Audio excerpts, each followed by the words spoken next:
Escape is not his plan. I must face him alone. Welcome back to the dark side, everyone on YouTube. Darth Vader's coming back at you with another video today, and today we're going to be reacting to more scary animated stories. So without further ado, let's jump right into today's video, shall we? Video number 1. We'll go with this one. Matthew. It was during a blizzard in Valley Stream. I was getting paid $250 to watch some couple's kid while they went away for the weekend. His name was Matthew. This took place on the first night, which was a Friday night. Matthew was already supposedly asleep, while I was in the living room watching a movie. I got a knock at the door and looked at the clock. It was close to midnight. There was no way I was opening it. Not even 10 seconds later, I heard the sound of 2 or 3 men angrily banging on the door, telling me to open up. I felt like my heart was about to stop. I took a peek through the blinds, and there was somebody standing right on the other side of the window. Oh! I fell back in fear, and after managing to get back on my feet, I ran to the kitchen phone first thing to call the police. They said because of the weather, it could take a while for an officer to get here. I was told to take the child and hide somewhere until an officer arrived.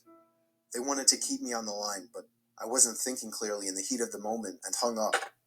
However, it wasn't until I ran through the living room that I realized the banging had stopped. I took a second peek through the living room window. Nobody was there now. That I heard the explains sound it. of glass shattering from a few rooms over. My knees started to feel weak as I realized they had just broken the window and were about to climb into the house. I had to run and get Matthew. I couldn't just leave without him.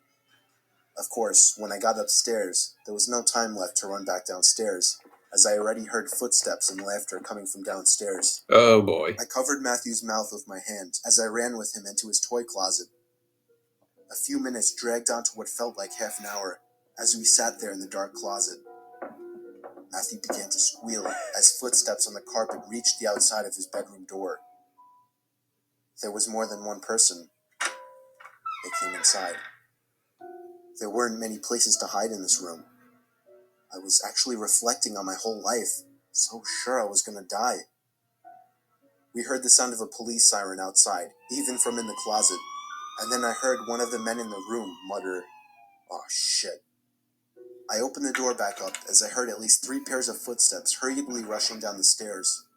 They didn't get far, as the police later found their footprints in the backyard, into our shed. There were 5 men in total, and they were all arrested. Okay then. So, okay. Well, alright. For a short animation like that, that was something.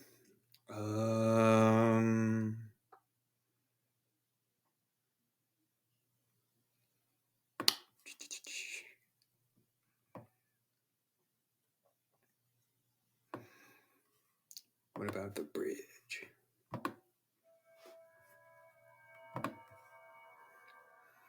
By a llama plushie. So this story takes place when I was about 16 years old. At my school, I played for the volleyball team, and every year we would go to a camp and do volunteer work for this guy. The camp was in the middle of nowhere. When we got to the camp, we immediately started to work until 8 p.m. This was around October, so it was already dark at 8. My 2 friends and I were sitting around the fire, trying to figure out something we could do so we weren't so bored. We heard that there was a small river down the hill from the camp, and we thought we could check it out. The problem is that it was some guy's property, and the owner of the camp told us to not disturb him since the guy was a little strange. We weren't really supposed to leave the camp, but being 16 years old, we loved breaking the rules. Who doesn't? We walked about 10 minutes from the camp and finally reached the river. It was bigger than we expected, and there was a large wooden bridge that crossed it. The bridge was about 20 feet long and was big enough to let a truck go over it. My 2 friends and I decided to go under the bridge and check it out. As we were walking by the shoreline, We saw 2 headlights off in the distance moving towards the bridge, so we bolted underneath it and hid. We then heard the truck roll over our heads and to the other side. My friends and I chilled there for a while, just talking and throwing rocks in the water. It was about 8:30 at this time, and now it was pretty much pitch black.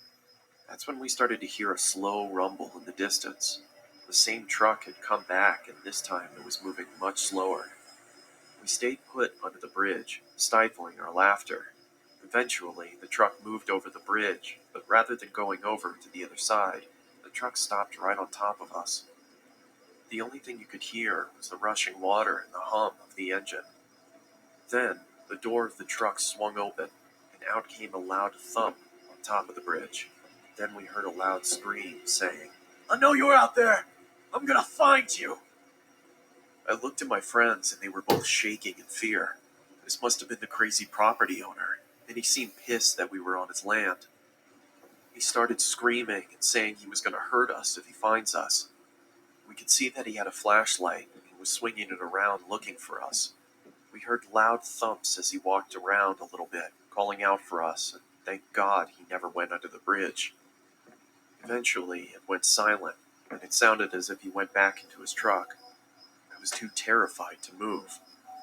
We sat there for about 10 minutes, and then my one friend, who we'll call Trevor, whispered in my ear, saying that we have to go. I gave him a quick nod, and in slow motion we moved out from under the bridge. We started to army crawl on the shoreline of the river, and I remember looking behind me to see the top of the bridge. I saw a white Ford F-150. In the driver's seat was the man, staring right at me with a sinister smile, and he even gave me a little wave. At that moment I screamed The and fuck? ran. My friends saw me run and took off after me. I could hear screaming from behind us. I took a quick glance behind me and saw that he was chasing after us, and I couldn't quite make out the object in his hand, but it seemed to be a weapon of some sort. We ran into the forest and ducked behind a bush. It was pitch black in the forest, and we couldn't hear a thing. We sat there for a while, just shaking. The man never walked by us, and we never heard him. After we gathered our courage, we got up and walked back to camp, got into our tents, and tried to fall asleep. The next morning, we talked to the camp owner about the man that owned the property of the river. The camp owner said that he didn't know much about the man, but he knows that he has some mental problems and he'd been accused of assault. I am so happy that we were able to escape from underneath the bridge. I can't imagine what would have happened if he caught us. You'd be dead. Plain and simple.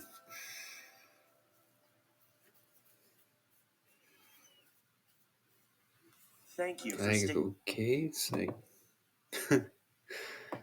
I can't begin to imagine what would have happened if we were caught by that man. You'd be dead. All right, Stephen D.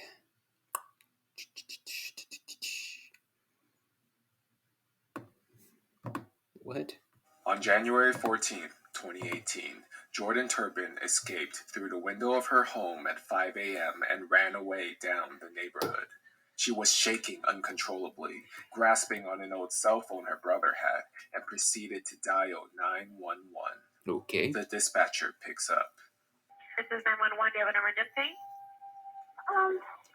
I just ran away from home. I live in a family of 15, and God damn. Paris. Did you hear that? Okay, how did they abuse you? They hit us. They throw us across. They like to throw us across the room. They yank out our hair. I have my two little sisters right now are chained up. Okay, I'm going to connect you to the sheriff's department so that they can help you. One moment, don't hang up. A deputy arrived to meet up with Jordan wearing a body cam and asked some clarifying questions.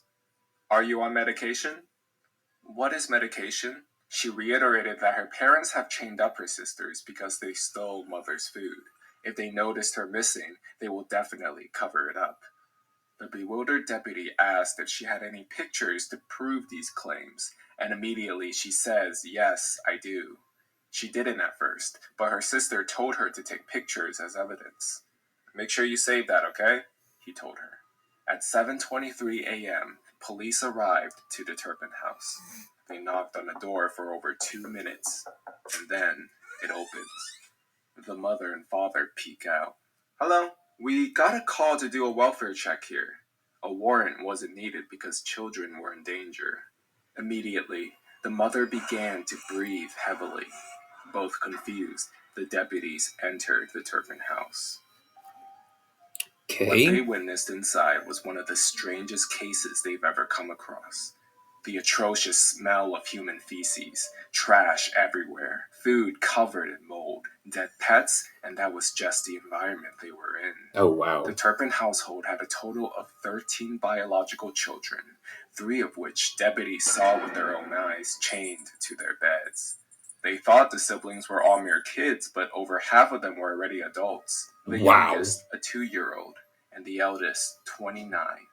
Every single one of them looked extremely malnourished, had bruises all around their bodies, and they were covered in dirt. Deputies immediately arrested the parents. Louise Turpin exclaimed, "Is that what this is about?" "Well, that's part of it," a deputy responds. All the siblings were then Like, no transferred to a shit. hospital where they were fed and taken care of. The first time any of them felt any freedom and security. David and Louise Turpin, charged for abuse, torture, and false imprisonment of their children and dependent adults. They had many children because in their religious beliefs, God called on them to do so. The Turpin family had moved several times, from Fort Worth, Texas to Rio Vista and to Paris, California in 2014. They were actually deciding to move once again, and that's when Jordan Turpin knew she had to escape and call the police. Aside from their neighbors growing suspicions of their mostly invisible family, the public saw the Turpin household as a fun family, seeing pictures of them at Disneyland and other social events on Facebook. Upon moving to California, David Turpin registered his home school named Sandcastle Day School. It was quite simple, really. There were no requirements to submit assessments of their academic progress or show any evidence of homeschooling. A cruel and manipulative tactic, as their children literally had zero education, resulting in an extremely limited vocabulary, and combined with their isolation from the outside world, made it seemingly impossible to report their situation to authorities, let alone escape it. The kids were allowed to eat only once a day and bathe once a year. They would be chained to their beds up to 2 months at a time, only let go to brush or use the restroom. However, if the situation was urgent, they would end up defecating and lay in their filth until it was cleaned up at a later time, hence the atrocious stench of the house. Furthermore, the parents taunted and tormented their kids by leaving out pies, boxes of Krispy Kreme donuts, and candy to tempt them. However, if any dared to grab it, they would be chained to their beds immediately and beaten. The food would never be eaten either. It was just left to rot inside the box. What they were permitted to eat and survive on: peanut butter and bologna sandwiches. The eldest child, 29-year-old Jennifer Turpin, weighed a shocking 82 pounds. Damn, And girl. Louise's terrible excuse on not feeding her kids pointed to fears of her family's medical history with diabetes. On February 2019, David and Louise Turpin, after over 2 decades, were finally sentenced for their malicious acts. Guilty to 14 counts of torture, abuse, and false imprisonment of their children and dependent adult. David Turpin was also charged with perjury with the California Department of Education for asserting that his children were being educated in their home school. In court, they continually said their behaviors were because of their religion, and that God called on them to do these actions, and they never intended to hurt their children. Both parents were sentenced to 25 years to life in prison.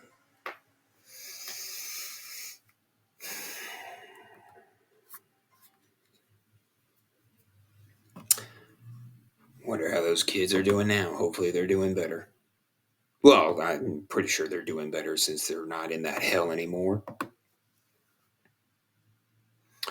Wansee Entertainment. All right. What does that mean? One night, while I was asleep, a sticky liquid suddenly dripped on my face.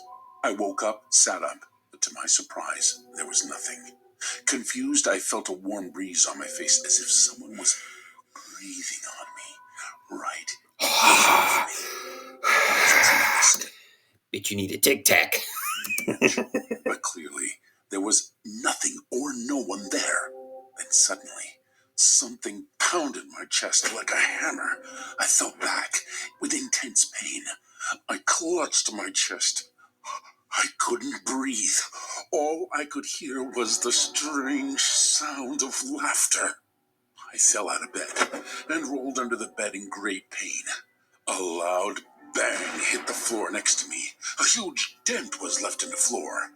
I felt I was going to die if I stayed under there. So I rolled out, stood up, and started swinging my fists at whatever was in front of me. As I punched, my fist was clutched out of nowhere to a stop position, as if I hit an invisible wall. I heard screams, and then the sound of footsteps running out of the room. A loud banging of the front door of the house was happening, with the opening and closing bang of the door. I ran immediately to try to lock it, but the door handle was broken. Slowly, I realized that the foul-smelling liquid was leaking from the walls all over the house. I started screaming at the top of my lungs. I took my phone and called the police. The police arrived moments later and began investigating the liquid from the walls, but could not determine what it was. They also examined the dent in the floor of my room. It was strangely shaped like a large hand with 7 fingers. The police left. All sorts of questions unanswered. I was alone again, clearly in agony. This went on all night. The next day, I went to the hospital. The doctor looked me over and asked if I had been in a car accident. He said my body seemed like it had been through some kind of dramatic trauma, that I was recovering from shock. He told me I needed to rest for a while, and I was to stay in the hospital for a day or so. The confusion made me doubt everything, as if I was in delirium. A couple of days later, I was released. When I got home, I was greeted by my next-door neighbor, Jeremy. We spoke, and he started to tell me that he had heard some kind of voice, as if it was a monster or something. He asked me if I also heard such a voice. I replied no. He told me he had an ominous feeling that something unexplainable was going to happen. I thought he would never believe me if I told him what happened just days before, so I just kept my mouth shut. When I returned home, I was more scared than ever before. A few days later, while I was asleep, I once again felt that warm breath on my face. I swung my fist. I heard a strange screaming sound. Blood splattered across the room. I was now clearly Okay, first it's a mysterious liquid, then you say it's blood. What the fuck is it, blood bro? appear out of thin air like a waterfall cascading to the floor. I quickly ran out of the room and called the police. When the police arrived, there were blood stains all over the room. The color of the blood was orange. There were footprints in the blood stains. Those footprints were odd. Giant feet with 2 long toes. The police were baffled, and although they collected blood from the scene and tested it, they could not determine what the hell this thing was. From that day on, I often heard the turning of doorknobs. I would often grab the kitchen knife in fear. When going to investigate outside, looking through the windows, I could see breathy fog left on the panes of glass. Not to mention the never-ending strange sounds of laughter. I couldn't stand it anymore and moved. After I moved out, Jeremy caught up with me, and he updated me about my old house. A man in his 30s named Petros moved in. He would be seen running around the house at night, swinging a baseball bat at the air. At first, they thought he was crazy. One day, Petros was heard screaming so loud that Jeremy said he would hear the screams, and then in between the screams, loud bangs. One night, it was so bad they called an ambulance in fear. Petros was found clutching his chest. He was rushed to the hospital, where he died, they say, of a heart attack. The doctor said Petros' chest Okay, that's not what a heart monitor sounds like whenever it flatlines. was caved in and the rib cage was smashed full of broken bones. When the police searched, it was the same routine. The front doorknob was broken. Sticky liquid was found all over. In the end, the case was closed, marked as unsolved. Jeremy told me that there was no one living there now, and the house remains empty. I couldn't sleep for days after hearing Jeremy's report. I think I know what happened to Petros. Only those who had experienced it could understand that fear. Scarier is not knowing what that thing in that house was. No one knows what it looks like, and no one could know what it wanted. I myself believe I know nothing. Maybe no one will ever know.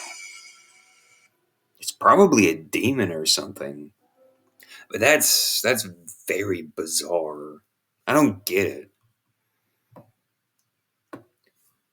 It's like this. It's just a random ass animation. I don't get it. It just doesn't make sense to me.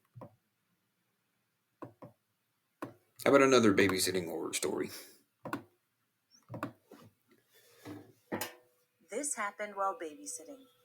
One day, I found a job with a very high hourly wage on a job search site on the internet and decided to work there for a few days. I felt very lucky, but it turned out to be too late when I realized it was bad luck. Uh-oh. When I went to the house, I found a 13-year-old boy named Leo alone. He spoke excitedly as soon as he met me. "Hi, Evelyn. There's so much to do with me today." He ran into the living room. Sorry, where what? There were a lot of tools lying around.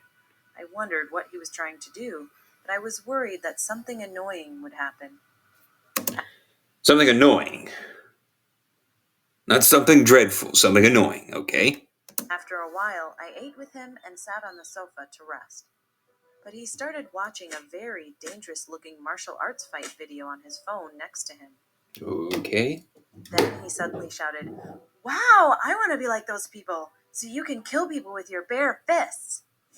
He clenched his fists, looked at me, and said, "Hold your head down for a moment. I'll hit your chin with my knee." The I fuck? was shocked and told him not to do it. But at that moment, he tried to knee kick me. I was shocked and ran to another room and locked the door. I was really angry, but I thought it was because he was an immature boy. As I was using my phone alone, I felt relieved. But suddenly, the door opened. He opened it with a key, but he was holding a large monkey wrench. "This looks really cool. I'm going to hit you with this, so tell me how much it hurts." What? I got angry. Motherfucker, what? He kept running at me, brandishing a monkey wrench. I freaked out and ran out of the house and called his mother, but she said it was just a prank and she told me not to worry. My I was ass. distraught, but decided to hold on just a little longer because of the money and moved on. The Nah, next fuck day, that. I went to that house again. Leo was even weirder that day. He was watching a very brutal video on his computer in his room, and it didn't seem like a movie. It seemed like a real video. I told him not to look at that, but he didn't seem to hear me at all. He stuck already his didn't head seem to in care. As if he were going into the monitor and watched the brutal scene over and over again.